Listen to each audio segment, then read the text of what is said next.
I make thousands of dollars a month with beats. And as I've grown, I've constantly reworked my approach so that I can achieve more. My success has led to daily inquiries about how to achieve similar results. This video is an answer to those countless people. I've put in years of work so you don't have to waste time testing anything. If you want a roadmap for success as a music producer so that you can stop wasting time, you are right where you need to be. And by the end of this video, you'll know exactly what to do. But perhaps more importantly, you'll know exactly what not to do. Speaking of what not to do, let's talk about the issue everyone knows but is ignoring. The infrastructure you build your beat selling business on determines a lot of what you can accomplish, which is why I switched from BeatStars over to Traktrain earlier this year. Think the three little pigs. Don't build your house of straw, build it out of bricks. Now, in this analogy, BeatStars is the straw house and the big bad wolf, which is crazy. But I won't get too much into it here since I did a 3-video series on the whole thing that you can check out in the description. What I truly want to discuss is my happiness in finally having found my quote-unquote brick house in Traktrain. And there's a lot of stuff that I actually love about Traktrain. For one, their upload interface is simple and effective. The process of uploading a track to BeatStars is more tedious than filing my taxes, but I can easily upload multiple beats to Traktrain in just a few short minutes. Traktrain also has a more reliable website overall. I cannot tell you how many times I waited 30 minutes for BeatStars to upload a simple WAV file just for the page to crash and make me start all over. Then there are other times where you can't upload at all, and sometimes, a lot of times actually, the entire site just straight up crashes. Before I left, it was like a once a week thing with them. In contrast, Traktrain has not crashed during a single upload for me. So far at least. Granted, I literally have hundreds of beats on there already, and I haven't experienced even a few seconds of downtime. Another thing I like a lot about Traktrain is their simple and easy to understand interface. The BeatStars UI changes like every 3 days, and it was frustrating for me when I was there because the tools and features would move or disappear completely,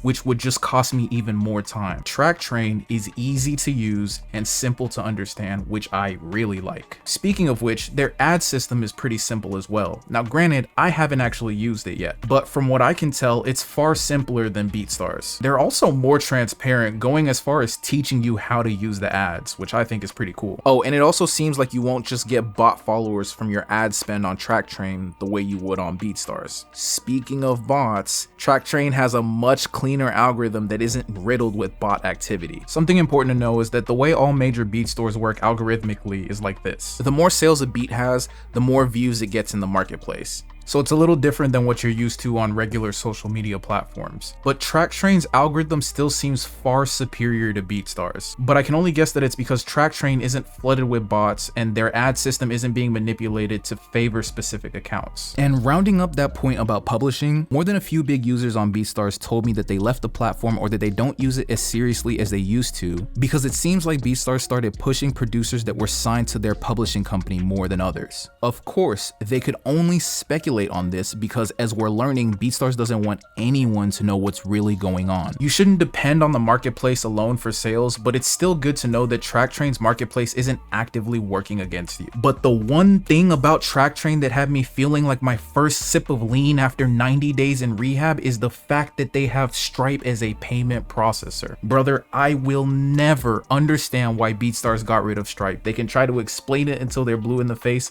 I'm not trying to hear it, bro. What I do know is that it further shows that BeatStars is not genuinely interested in helping producers thrive. I just have no such feelings with Traktrain. So if you ask me, you cannot go wrong with Traktrain if you want to launch or restructure your beats business the right way. But now the question naturally becomes, but you, how do I effectively leverage Traktrain? Like I said a second ago, marketplace sales are good to have no matter what platform you're on, and Traktrain does have the simplest marketplace algorithm. But as I also said, you cannot and should not depend on marketplace traffic. Thinking that the marketplace will magically gift you leads and sales is one of the biggest limiting beliefs amongst music producers, because that's just not how it works. But there is a way for you to leverage Traktrain so that you actually get more marketplace sales, you get more organic traffic to your beats page, leading to more user-driven sales, and you create your own pocket within the marketplace in which you have far more control. You do this with type beats. and it's a two-pronged attack. First, you need to actually set up a beats channel that drives organic traffic, and then second, you need to capture that traffic effectively and remarket to it efficiently. Let's begin with how to launch the channel, and then we can circle back around to the topic of capturing traffic. I've been covering this in the members only series using a channel that I started from scratch, but I'll break it down real simple for you here so that you can run the play for yourself. First, you need to find a keyword with a good search score. Just use vidIQ, do some research, actually sit down and do it, and then find some good keywords. For this channel, the keywords were Ken Carson and Playboy Cardi. Next, you need to actually make good beats in that style, because it's insane to label my beats Ken Carson, but people click on and hear Janae Aiko. That would be insane. Even worse would be if the beats were trash altogether. After that, your channel aesthetic needs to be on point. This mainly pertains to your thumbnails, and the easiest thing is to just use images of the artist, but you don't necessarily always have to do that. You can also use images that show the vibe of your music and communicate a specific message to listeners. For this channel, I was thinking more about the vibe, and I found that dark, horror-inspired imagery works really well. Lastly, but most important for sure, you need to drop beats consistently, and by consistently,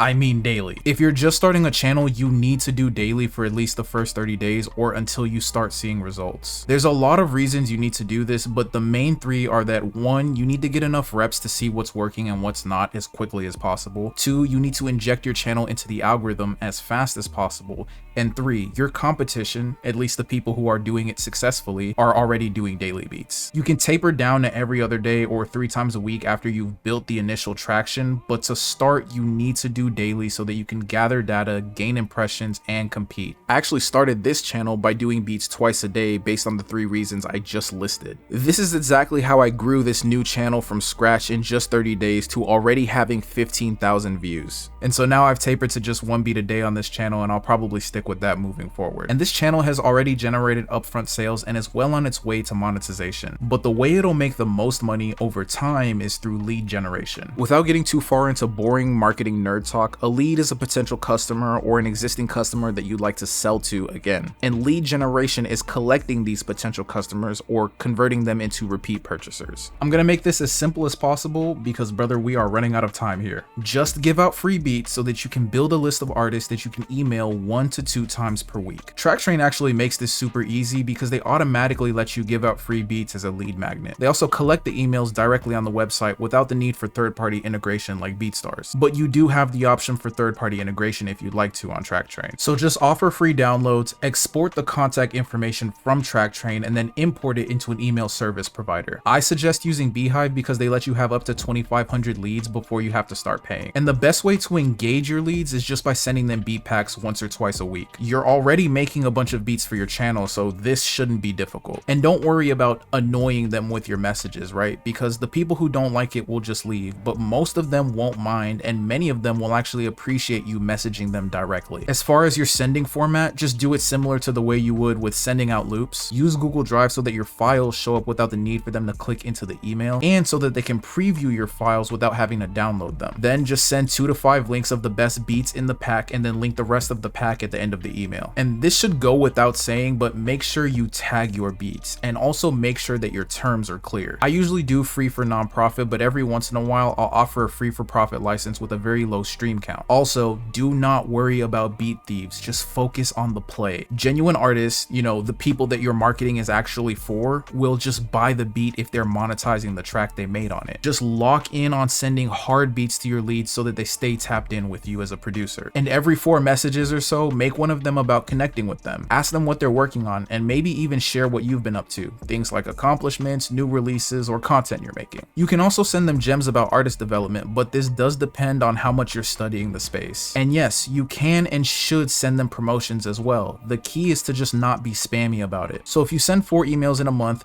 2 of them should just be you sending beat packs, 1 can be about connecting, and then 1 can be a promotion. But honestly, the more consistent you are with sending packs and the better you are at connecting, the less you'll need the promotional emails. If you have your beat store linked in the signature of every email, then you're sending that link out to people every time you send a beat pack or every time you message them to see what they're up to. The artist might buy a lease from your beat pack, randomly browse your store and cop something else, or reply for a custom license or exclusive rights to something you sent them. And if your list keeps growing, this will happen happen with more and more people. This is how I build a list of clients that come to me for beats with no need for help from the marketplace algorithms. The whole idea is leveraging your efforts on YouTube to build momentum on Traktrain. You use that momentum to get sales and turn one-off purchasers into return customers. Traktrain is basically the only thing you need to do this other than your YouTube channel and an email service provider. And the plan I gave you is just a brief overview, but it does work, so make sure you take it and work it. But if you're interested in the deeper details, check out this video that's appearing on your screen right now.